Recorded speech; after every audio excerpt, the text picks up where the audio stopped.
Boom. We are pre-recorded today, ladies and gentlemen. It is Monday, April 29th at approximately 7:50 a.m. in Costa Rica. We're getting an early start today. Smash that thumbs up button, I guess, with that early start in mind. We're going to dive in, take a little bit of a look at the news, because there's a few things I think that are interesting and imperative. We're going to take a look at Bitcoin, Litecoin, and Ethereum, our top, I guess, just how we pay attention to the market as a whole. We'll dive in.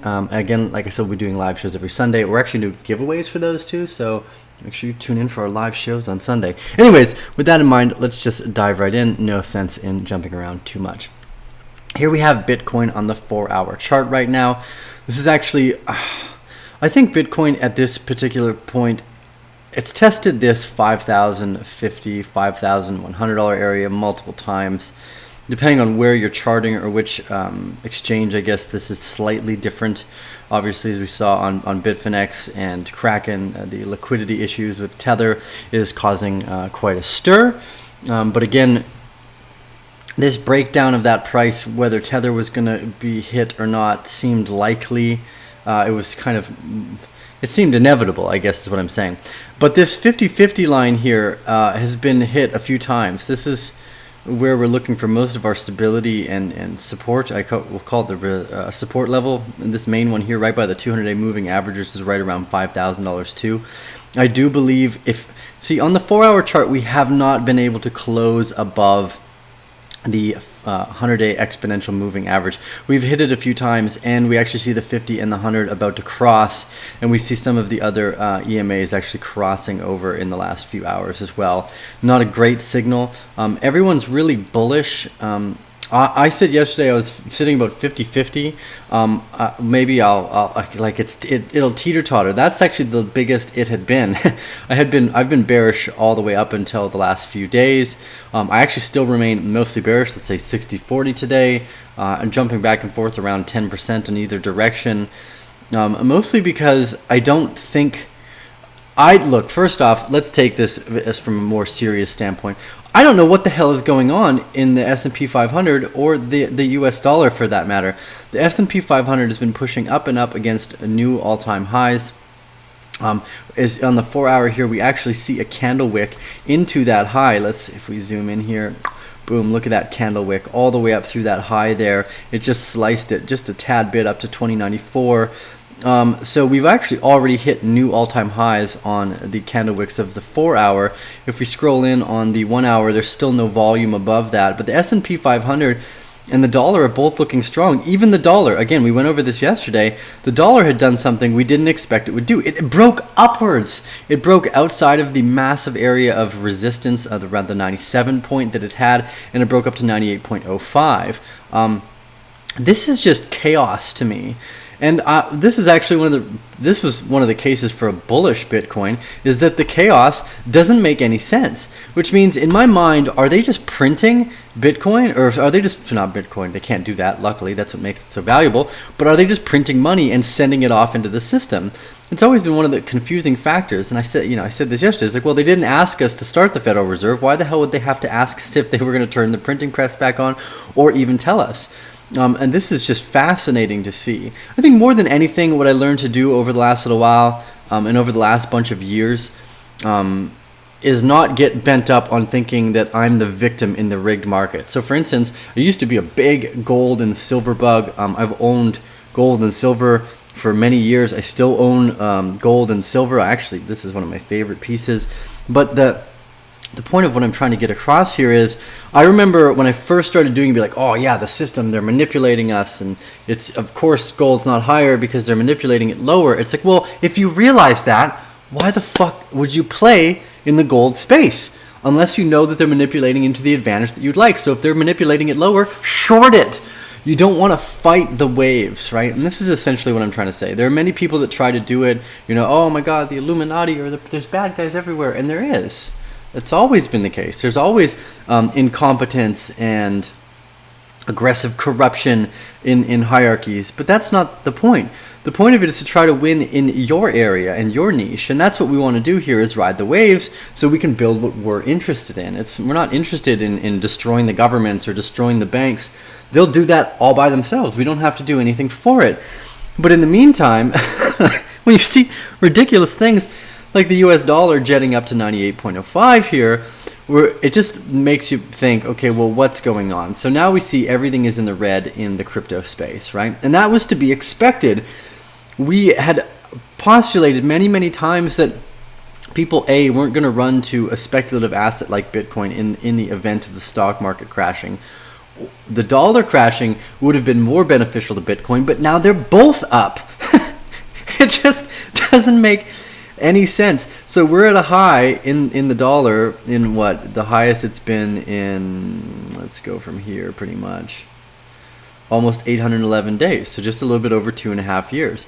So that means we might actually see a bull market in the US dollar. For why? For no reason. And that's what's so strange, is that because so few people have financial education or understand why the dollar is not worth anything, it can remain valuable because it is all a con game. It is all a game of confidence. And your belief in the dollar or the ecosystem of the rising stock market seems to be enough to play on the hearts and the strings of the people that are in each ecosystem. Anyways, I don't want to rant too much, but this is a highly fascinating idea. And what I've learned to do is, instead of playing the victim, I try to look at everything as a lesson. So I don't want to get beat up by the waves. So if I can't beat the waves, let's play in them. And that's really essentially what it's come down to over the last few years to me. When I realized that they could manipulate the markets outside of the direction I went in, I let go of most of my gold holdings. I put most of my gold into Bitcoin in 2017, around in March, when Bitcoin was around $400 or $500. It's the best move. One of the best investments I ever made was actually transitioning from gold into Bitcoin. That was fantastic. Aside from business actually almost every step of the way has hands down returned 10 to 20x on everything I do. It just usually takes around a few years, about a year at least a year, maybe sometimes 2 or 3. For instance, depends what kind of product it is, what kind of market you're looking at. For instance, the ginger tonic isn't super profitable, but I don't need it to be because our employees here only charge $3 an hour because that's the standard wage here, and we pay them $5. It's almost twice as much as they get paid anywhere else because we can, because it doesn't make a difference. Anyways, I don't want to jet off too far. The point of this is we're in la land, so I really don't know what's going on, and I'm sitting around 50-50 for a bullish or bearish scenario because I just don't know what's going on. None of these indicators made sense to where I thought we might be going. And this happened in early 2016, where I thought we were headed for a stock market crash then, and it's actually very easy to show. I'm just going to rant. I hope everyone likes these rants. I will get into Ethereum and Litecoin. I will take a look at it. For all the private Den members, I will be updating the notes. The newsletter will hopefully get out today. It was a little bit behind only because we need to get the PDF printed, and the deep dive into EOS from our legal team is coming out as well. These are all, we're getting them all custom made PDFs, so everything's really beautiful and pretty as well. Not just valuable information, but that it's actually pleasurable to the eyes as well. So here in 2016, look at this. This is where I thought the stock market was going to crash. It was in 2016. I'm like, oh yeah, we've hit all-time highs because look how ridiculous all of this is. It just doesn't make any sense. Okay, so here's the previous stock market crashes. Let's make this a little more information valuable. Here you have 2001 stock crash, 2008 crash, and then here in 2016, this is where I originally was all in gold. And not Bitcoin yet. Bitcoin, it was actually just started to go up. I remember arguing with friends a little bit. People were like, oh no, gold, they'll always accept, gold will always be the way. Boy, was I wrong. I'm glad I transitioned quickly. And this is the thing. Sometimes you might be wrong, but you're only wrong as long as you don't change your mind, right? So if you come to a new conclusion, that means you can be right again. It's a fantastic theory. I was wrong until I changed my mind. And now with new evidence, I've changed my mind and now I'm right. Oh, fantastic. Anyway, so in 2015 actually, 2016, I thought this was the beginning of the crash. And again, look at this. They just kept pumping it up and away. And this is basically the growth of Bitcoin's price movement through that year. This is right when I had transitioned from gold into Bitcoin. And look at this. Bitcoin went up at the same time the stock market was going up. That corollary response, I think, is coming from the fact they're just printing money and not telling anybody. Because why would they have to? They've never had their books audited or anything before, so why would they need to? What a great time to just ramp the system up. Anyways, the point of this is we've entered into total la land, and I don't suspect that we're going to be able to make any great judgments aside from the fact that we could still make great intermediate swing trades and calls because there's so much momentum that's going to be going into this ecosystem. And even if the dollar stays strong, I think Bitcoin is going to continue to ride upwards as well. And that's what's worrisome to me, is that it's none of the original things that we thought might happen. We never postulated, oh wait, the dollar's going to go up and the stock market and Bitcoin are all going up at the same time? It doesn't make any sense.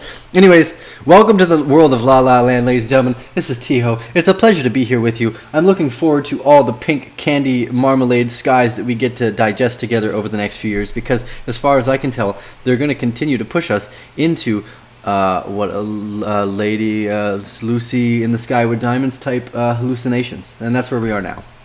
Anyways, Litecoin to Bitcoin. As I said, Litecoin broke down on the daily and closed with volume below the exponential moving average. Bearish indicator for me. I'm looking for a 10,000 return now. 10,000 Satoshis in the US dollar form. You could look at that as low as $47. Now, do we go lower than that? It really comes back down to our original conversations around what happens to Bitcoin's price. If Bitcoin's price continues to stay forward moving because of the lack of the value, or the lack of, I guess, any true certainty in the ecosystem, then yeah, we could see a bull market in every single ecosystem, which means the US dollar and the stock market too. Anyways, I'm not in either of those. I closed out all my Litecoin positions around $93 to $95, and I haven't touched it since. And I won't until we on the daily here. Sorry, I said on the daily we broke through. Oh, this is US dollar. Again, I'm more interested in Bitcoin to Litecoin charts. I think it's a more fundamental approach to be paying attention to, and we actually still may see a cup and handle form here, but I would just be more it would be more likely that the handle is going to bring us all the way down to 12,000 or maybe even 10,000 on the Satoshi mark. Anyways, keep an eye on that one, and we will too. Okay, Ethereum here to the Bitcoin chart is actually just about to break down below through the cloud. Why do I not have the rest of the cloud here? Ichimoku cloud. This is a nice way to see buy and sell pressure. Ichimoku, I've never, by HP Potter. Sure, let's try that one. There we go. We're actually going to be producing a few of those as well. We have a few of our own little indicators we've been working on. Here we've got the Arcane, Hawkeye. I've got the Minor. Anyways, unimportant. I'll let you know when those come out. Yeah, we're well below anything on the cloud right now on the daily. If we go in on the hourly for Ethereum here too, quite a bit ways below. We probably come up to test the 295,000 Satoshi mark. Again, we're looking for a floor at the cloud around 29,000 as well. Not a whole lot of room for momentum. Again, especially because Bitcoin has been leading the way. We just really want to keep an eye on these markets. Anyways, we'll leave it off with last two things. Trump is trying to slide everyone into war with Iran. This could be one of the reasons why the bullish market comes into play. Again, remembering that the war industry is a multi-billion-dollar sector. Stupid shit the humans have ever done. Silly humans. I'm probably not a human. We're probably all alien, because if I weren't an alien, I'd feel more comfortable with being damn human. And these people seem retarded. Anyways, India too, also finding out that you probably can't ban Bitcoin is only going to drive its value up higher. Again, this is the type of monetary control that gives Bitcoin real value, is that people don't want to be manipulated into doing what the governments think are best. You know, one of the things that's kind of awkward is that the criminal organizations have kind of led the way in technology adoption. Like if you look at the internet, some of it's for, or at least maybe not criminals, but like kind of the seedy underbelly, like things like the porn space, or like selling random shit online. That's kind of how the internet first started, and that's what all the news was. Oh, it's just a weird place for weirdos to hang out where you can buy drugs, blah, blah, blah, blah. But they don't realize the long-term benefits. Like the reason why it's being used by these organizations is because it's massively beneficial in terms of information technology. And right now, money is being eaten by information technology, and you cannot stop that. The reason it's so valuable is because governments have tried to manipulate and control our lives for a very long time. And if we take the ability for them to manipulate our money away from them, they lose all of their power over our life. Anyways, this is why Bitcoin is so valuable, and this is why XRP is pretty much a worthless piece of code. You don't want to support the banks because they'll fuck you. And if you ever get the chance to bank, good on you. Do it. Take that chance. Anyways, the Tiho the Arcane Bear. I'm signing off for the rest of the day. I hope you enjoyed today's show. A little bit longer than normal. Smash that thumbs up. Join our private Telegram and Bear Den channel if you want. It's $30 a month. You can go to arcanebear.com/club or sign up in the links below. We also do have a prime growing free Telegram community. Those are also in the links below, of around 2,500 people, with over 200 people, 300 people online at any given moment. So if you have questions or thoughts, you want to share some news, there's lots of people who are willing to help you guys out, because I'm not always there. And that's the whole point of the community, is that we are stronger together. Steve with the Arcane Bear, signing off for the rest of the day. Blah!